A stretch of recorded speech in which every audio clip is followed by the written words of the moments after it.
안녕하세요. 오늘의 데일리 뉴스레터에 오신 것을 환영합니다. 1K 디펜스의 대표 상품 공개. 2. 한국의 무기는 전 세계가 감탄하게 만든다. 3. KF-21은 F-35를 성공적으로 격추시켰다. 한번 진실을 알아봅시다. 현대 로템이 수출하는 K방산의 대표작 중 하나인 K2 흑표 전차가 글로벌 탱크 전투력 순위에서 상위 10위권에 이름을 올렸습니다.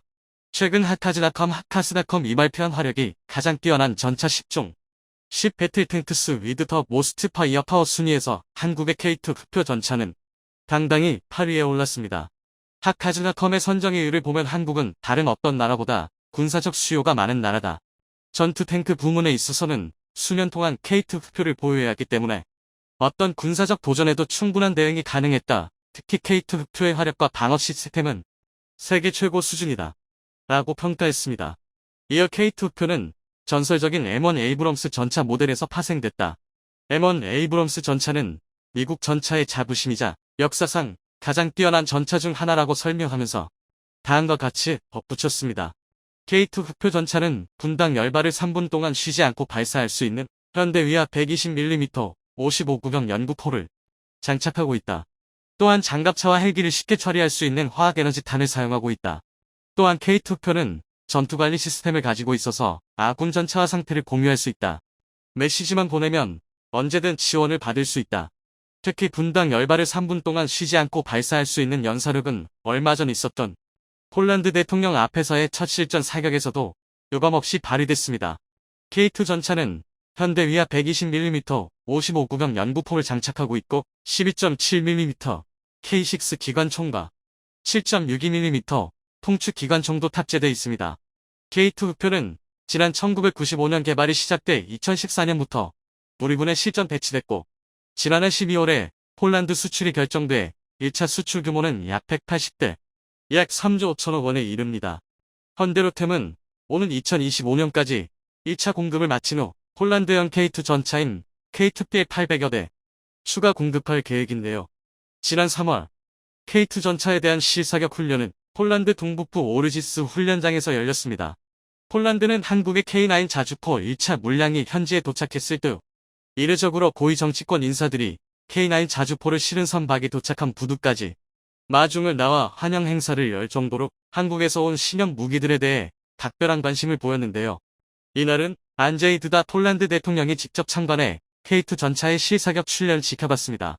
폴란드군은 4대의 K2 전차를 투입해 1.2km에서 1.7km에 떨어진 다양한 표적 대부분을 명중시켰는데요. 특히 2.5km와 2.7km 장거리 표적을 명중시키야 찬사가 터져나왔습니다. 이번 사격에는 지난해 우리나라에서 6주간 교육을 받고 귀국한 폴란드군 요원들이 투입됐습니다. 두다 대통령은 이날 마르시 부하슈차크 폴란드 부총리 겸 국방장관과 함께 사격장을 찾았고 부하슈차크 장관과 함께 K2 전차에 직접 올라 16기갑사단 참모로부터 직접 사격 관련 브리핑을 받고 실사격 훈련 과정을 참관했습니다. 사실 이날 행사에 두다 대통령 참석은 예정돼 있지 않았습니다. 그런데 대통령의 참석이 갑작스럽게 결정되면서 행사 비중이 커졌지만 K2 전차의 위력은 문제없이 발휘되었습니다. 폴란드 두다 대통령은 이날 K2 전차와 K9 자주포를 배경으로 찍은 자신의 사진까지 트위터에 올리며 2025에서 2039년 폴란드군의 주요 개발 방향과 국가방어정책 결의안에 서명했다고 밝혀 한국 방산에 대한 큰 관심을 표했습니다.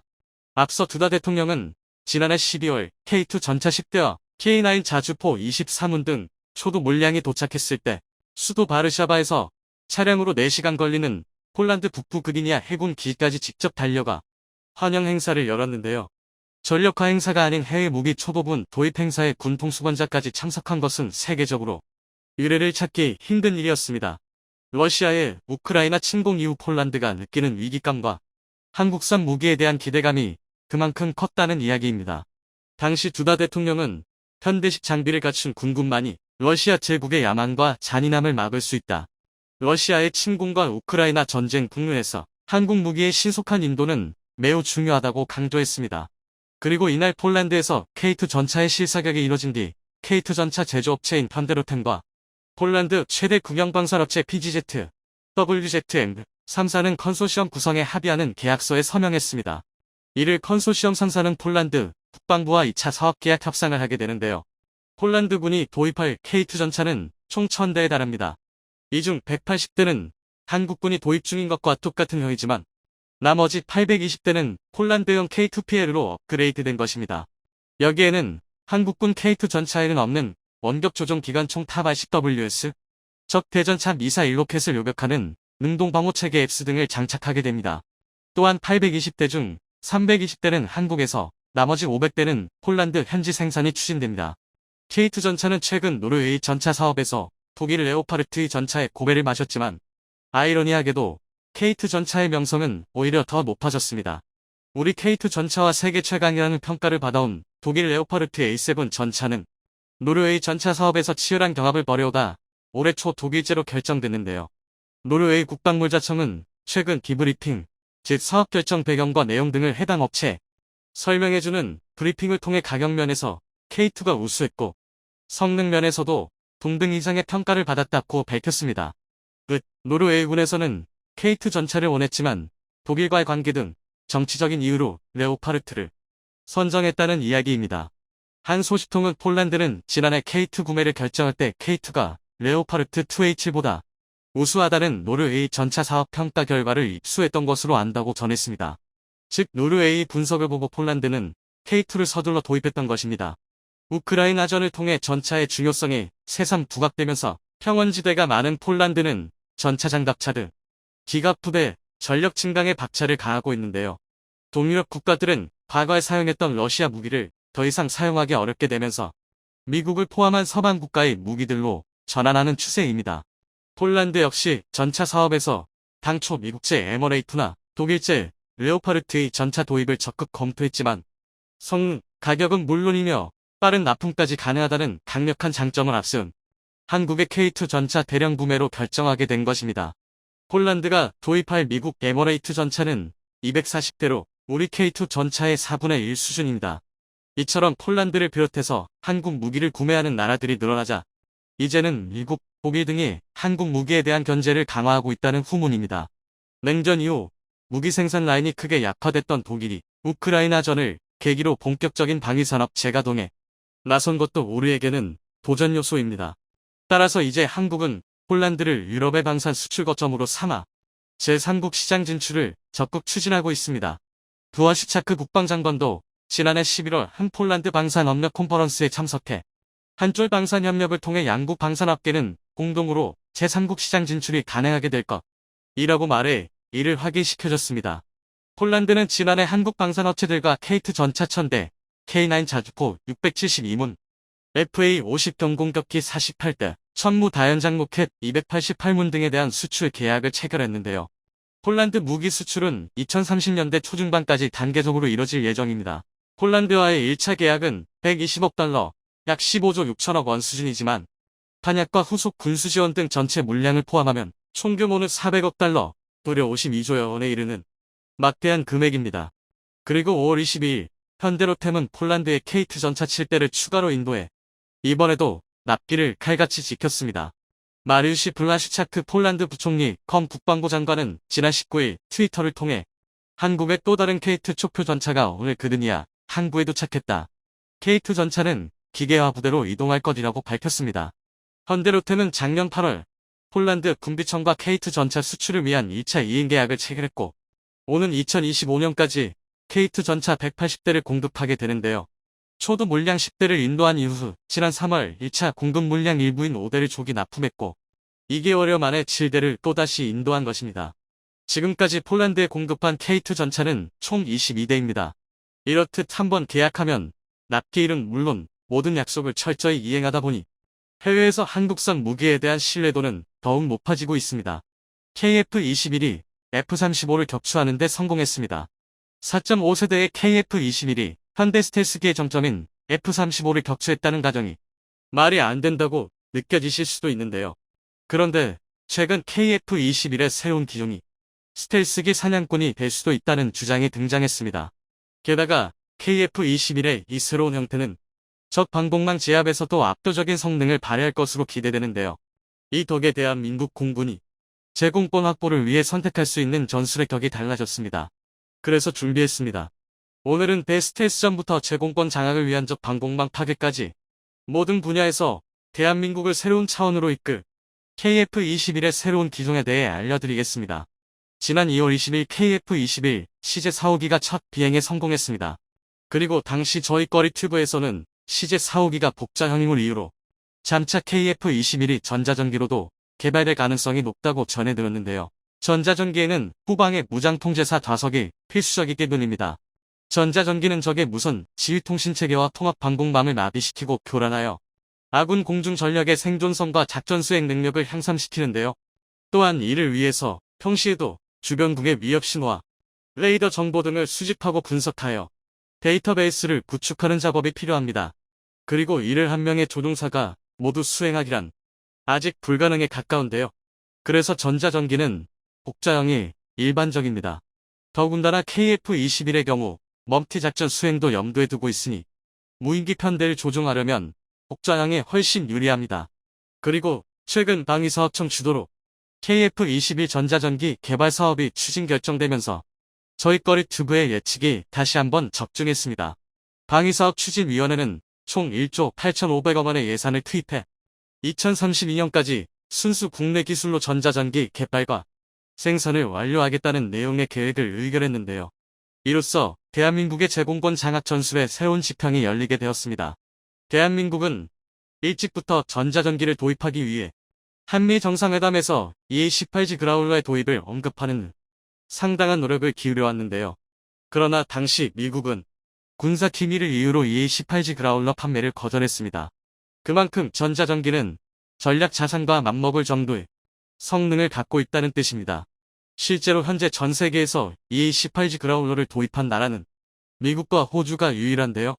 하지만 KF-21 전자전기 개발이 추진됨으로써 드디어 대한민국도 적의 방공망과 지휘부를 무력화시킬 고차원의 전술 수단을 확보하게 되었습니다. 이 순간까지 정말 우여곡절이 많았습니다. 처음으로 국내에서 전자전기 개발에 대한 논의가 이루어졌을 때 국방과학연구소 에드는 체계 통합이 용이한 수송기를 활용하는 방안을 원했고 공군은 속도와 고도에서 장점이 있는 상용 제트기를 선호했습니다. 이 18G 그라울러의 전신인 EA-6B 프라울러도 조종사 1명과 전자전 대응 병사 3명이 탑승했던 4인승 대형 항공기인데다 최고 속도 또한 마하 0.85 수준인 아음속기였으니 수송기를 기반으로 한 전자전기도 영 설득력 없는 주장이 아니었는데요. 또한 에드와 공군에서 제안했던 방향 모두 스탠드오프형, 즉 원거리 전자전 공격으로 적의 방공망을 마비시키는 방식이었기 때문에 근본적으로는 두 기체 모두 크게 다를 게 없었습니다. 그러나 KF-21 전자전기가 등장하면서 모든 게 바뀌었습니다. 모체가 되는 KF-21부터가 현 시대 4.5세대기 중 최상의 성능을 자랑하고 있는 만큼 이 18G 그라울러처럼 스탠드오프형과 근거리 에스코트형이 모두 가능해졌습니다. 한마디로 일반적인 KF-21과 함께 편대를 구성해 적진 깊숙이에서 전자전 임무를 수행할 수 있게 되었다는 것입니다. 이런 에스코트형의 전자전기는 최전선에서도 통신망 교란, 방공 레이더 무력화 등을 수행할 수 있기 때문에 돌발적인 상황에서도 훨씬 유연하게 대처할 수 있습니다. 예를 들어 적이 기습적으로 대공 미사일을 발사했을 때 강력한 재민 공격을 통해 방공 레이더를 무력화하여 적의 미사일이 빗나가게 만드는 식인데요. 대한민국이 이렇게까지 전자전기 개발에 진심일 수밖에 없는 이유는 따로 있습니다. 우선 가장 표면적인 이유는 당연히 북한입니다. 현대전에서 제공권 장악은 가장 선행되어야 할 전략 단계입니다. 하늘을 지배하는 자가 곧 전쟁에서 승리할 수 있기 때문인데요. 우크라이나 전쟁만 보더라도 대다수 전문가들이 러시아 공군이 정상적으로 작동했다면 아무리 우크라이나에 서방 지원이 쏟아져서 지금처럼 선전하기는 어려웠을 것이라고 주장합니다. 현대전에서 제공권은 그만큼 중요하다는 의미입니다.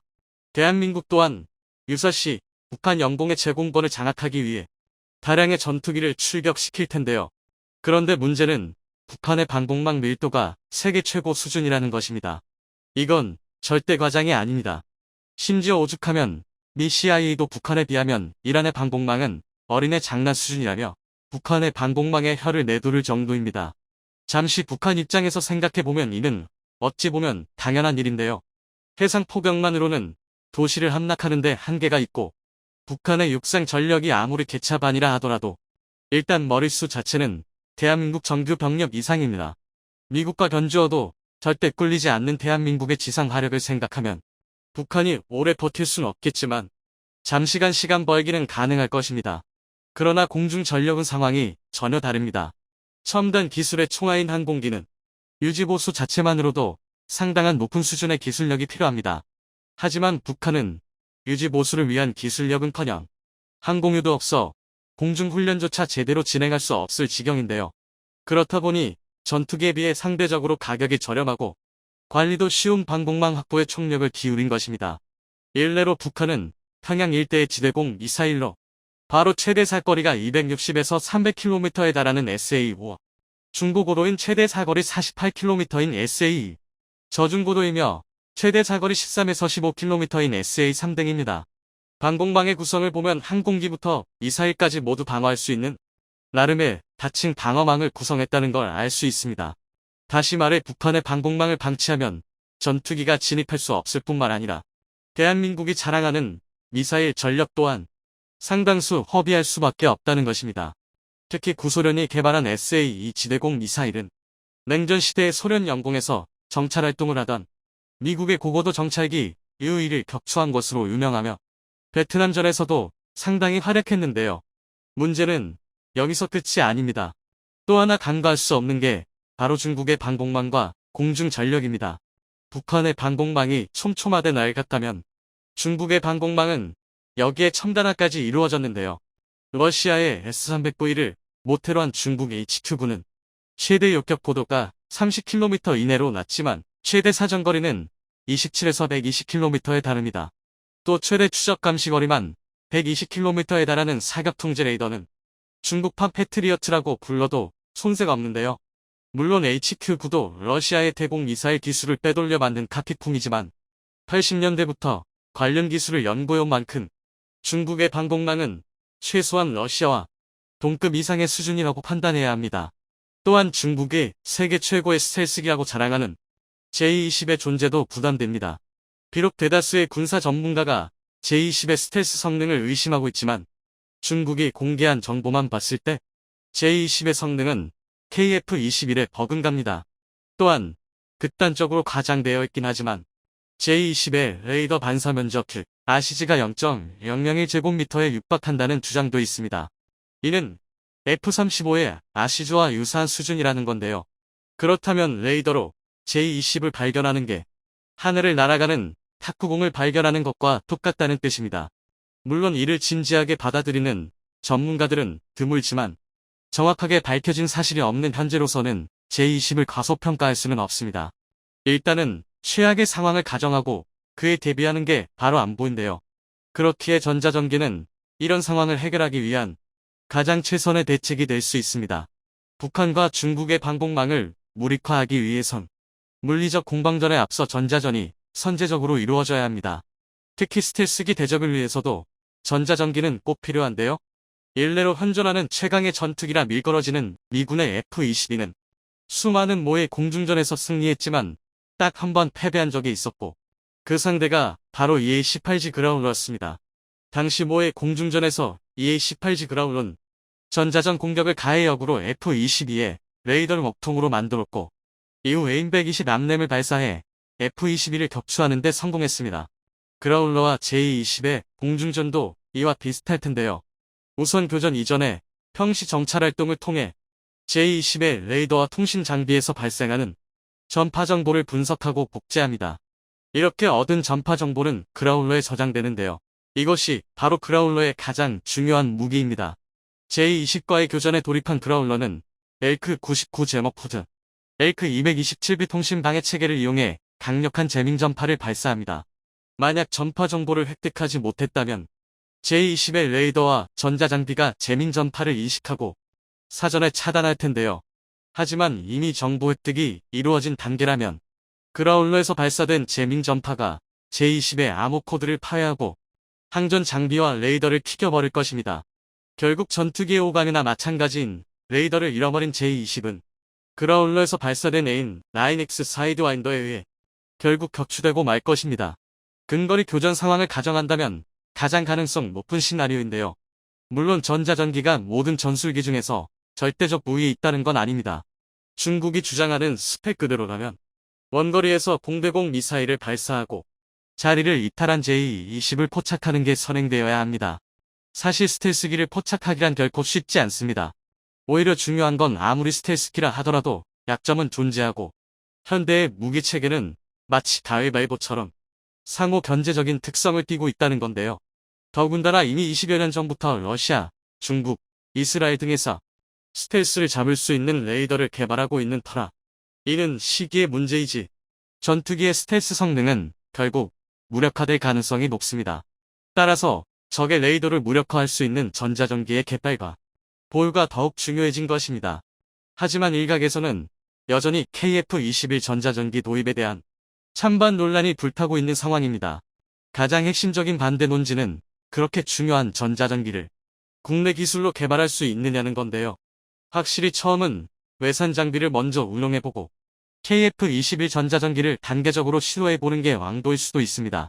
그러나 많이들 간과하는 사실은 KF-21에 이미 기본형부터 통합전자전장비 EW 슈트와 엘크 200K 내장형을 탐지한 상태라는 것입니다. 이미 한국은 전자전 방어 능력을 확보한 상태라는 건데요. 대한민국의 기술 역량은 충분히 독자 개발에 도전할 정도로 발전한 상태입니다. 이제는 전자전기를 비롯한 KF-21의 다양한 파생형들이 대한민국의 군사력에 어떤 시너지 효과를 일으킬지 즐거운 기대감을 가지고 지켜볼 때가 된 것입니다. 2014년 9월 일본 정부는 야심찬 회의체를 만들었습니다. 이름하여 로봇혁명 실현회의. 거창한 이름을 가진 이 회의체에는 수많은 기업 대표와 지자체, 수장들이 포함되었고 이들과 몇 차례 대충 회의를 한 일본 정부는 곧 로봇 신전략이라는 거창한 프로젝트를 발표합니다. 이 프로젝트의 세부 내용은 이렇습니다. 2020년까지 약 1조 900억을 들여 로봇 산업 특구를 만들고 제조업 분야 로봇 시장 규모를 키우겠다는 목표입니다. 지금 2023년이니까 이 프로젝트의 결말은 굳이 말하지 않아도 다들 아실 거라고 봅니다. 일본이 이렇게 로봇 산업에 돈을 쏟아부으며 키우려는 이유는 2011년 후쿠시마 원자력 발전소에서 방사능 누출 사고가 결정적인 원인이었습니다. 갑작스러운 재난이 일어났을 때 사람이 들어갈 수 없는 사고 현장에 로봇을 투입해 현장을 촬영하고 방사선량을 측정하거나 위험 밸브를 잠글 수 있는 로봇이 필요하다는 사실을 뼈저리게 느꼈기 때문입니다. 그런데 일본이 로봇 신전략을 발표하고 야심차게 로봇 산업을 키우던 2015년 미 국방부 방위부 등 연구기구가 주최한 제 대응 인간형 로봇 국제대회가 열렸습니다. 일본은 당연히 산업용 로봇으로 크게 앞서 있던 자신들이 1위를 할 것으로 기대했습니다. 그런데 뚜껑을 열어보니 1위는 생각지도 못한 한국팀이 차지했습니다. 2015년 제 대응 인간형 로봇 국제대회에서 우승한 것은 한국 카이스트가 만든 후보였던 것입니다. 24개 팀이 겨룬 이 대회에 일본은 팀을 3개나 내보냈는데도 10위에 머물렀고 당시 일본 정부는 이 결과에 상당히 충격을 받은 것으로 알려졌습니다. 더구나 이 대회는 후쿠시마 원전 사고 당시 재해 현장에 들여보낼 휴먼 로봇을 목표로 만든 대회였는데 1위를 그만 한국이 차지해버린 겁니다. 당시 요미우리 신문의 보도 내용을 보면 충격을 받은 일본 정부가 재해 현장에서 활동하는 인간형 로봇 개발을 강화하기로 했다고 전하고 있을 정도입니다. 2011년 쓰나미로 인해 후쿠시마 제1원전이 폭발 사고를 일으켰을 때 일본은 건물 내부에 로봇을 투입하기는 했습니다. 도쿄전력은 원격 로봇 한 쌍을 파괴된 후쿠시마 다이치 원자력 발전소의 원자로 건물에 투입했다고 발표했습니다. 그때 들어보낸 게 미국 아이로봇사의 군사 로봇 팩보트입니다. 도쿄전력은 다량의 방사능을 포함하고 있어 직원들이 들어가기 위험한 건물 내부의 상태를 데이터로 제공받기 위해 팩봇을 방사능이 유출된 사고 현장에 집어넣었습니다. 당시 팩봇은 조종자에게 실시간으로 전송할 수 있는 비디오 카메라를 장착하고 공장의 제3원자로 건물에 들어가 방사선과 온도 점검을 했던 것으로 알려졌는데요. 당시 도쿄전력이 발표한 사진을 보면 로봇이 원자로 건물 안으로 들어가 2개의 문 중 2번째를 조작하는 것을 보여줍니다. 하지만 도쿄전력은 로봇이 건물 안에서 무엇을 발견했는지 정확한 정보를 발표하지 않았는데 이후에 충격적인 사건의 전말이 밝혀집니다. 얼마 전 유클라 기계공학과 교수이자 로멜라 로봇 연구소장인 데니스 홍은 한 TV 프로그램에 출연해 후쿠시마 원전 사고 현장에 들어갔었던 당시의 목격담을 전해 충격을 안겼습니다. 2011년 후쿠시마 원전이 사고를 냈을 때 더 큰 피해를 막기 위해 원자로 진입이 필요했지만 방사능의 위험으로 사람의 접근이 불가능했던 상황에서 일본 정부는 데니스 홍을 비롯해 몇 명의 과학자를 추천해 원자로 진입 임무를 맡겼습니다.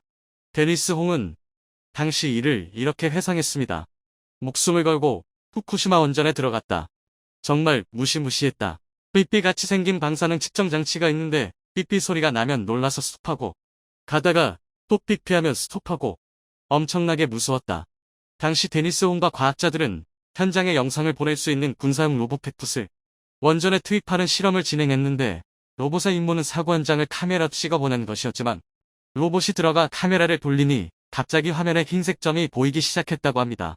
방사능 때문에 카메라 안에 있는 센서가 죽은 것이었습니다.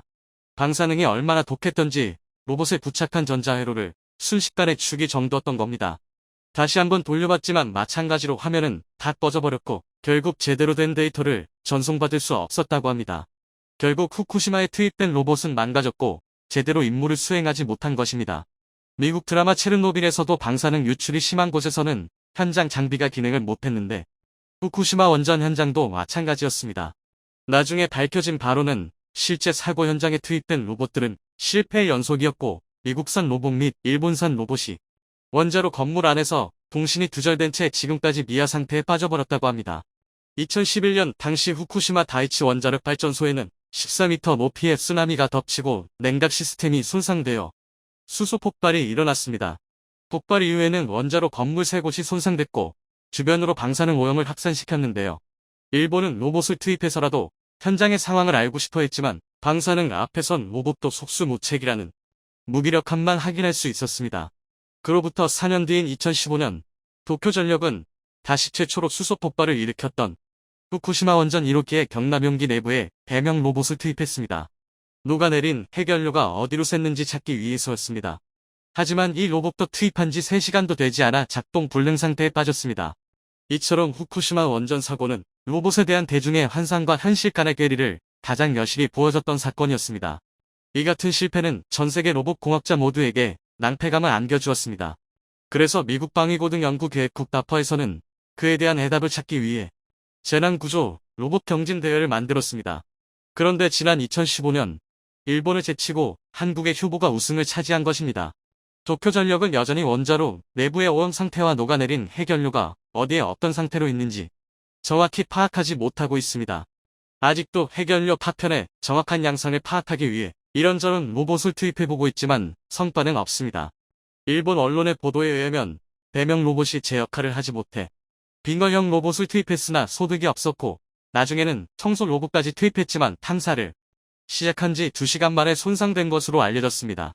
이쯤 되면 후쿠시마는 거의 로봇 공동묘지가 된 것으로 보이는데요. 도쿄전력은 폐로 안에서 고장나버린 로봇 회수를 포기하고 원격 조작용 케이블까지 절단해버렸습니다. 청소 로봇의 실패로 피해 상황을 조사하기 위해 투입한 전가령 로봇은 진입조차 하지 못해 굴욕을 안겨줬습니다. 청소 로봇이 손상된 원인 역시 고준위 방사선 때문이었습니다. 이 로봇에는 방사선량을 측정할 수 있는 선량계가 달려있지 않았지만 카메라로 촬영된 영상을 분석한 결과 후쿠시마 원자력 2호기 원자로의 경납용기 내의 방사선량은 530W SV에서 최고 6.0 SV로 추정됐습니다. 지금까지 후쿠시마 원전의 1, 2, 3호기에서 관찰된 방사선량 중 최대치였습니다. 한꺼번에 710W 정도의 방사선을 전신에 받으면 대부분의 사람은 사망하는데 650W였다면 인간은 30초도 채 견디지 못하는 어마어마한 방사선량이 그 안에 있었다는 얘기였습니다. 사고 발생 후 오랜 시간이 지나서도 방사선량은 치명적이었던 것입니다. 그런데 로봇은 왜 이렇게 방사선에 취약한 것일까요? 그것은 방사선이 반도체 장치를 손상시키기 때문입니다. 아직까지 스스로 상황을 인지하고 판단해 자율적으로 작업할 수 있는 극한 작업 로봇은 없습니다. 따라서 원전 투입 로봇의 작업은 인간이 방사성 물질에 노출되지 않는 수십 킬로미터 떨어진 거리에서 무선 통신에 의해 일일이 원격으로 조종을 해야만 합니다. 그러다 보니 고준위 방사선이 무선 센서를 손상시키면 오작동으로 사용이 불가능해질 수밖에 없습니다.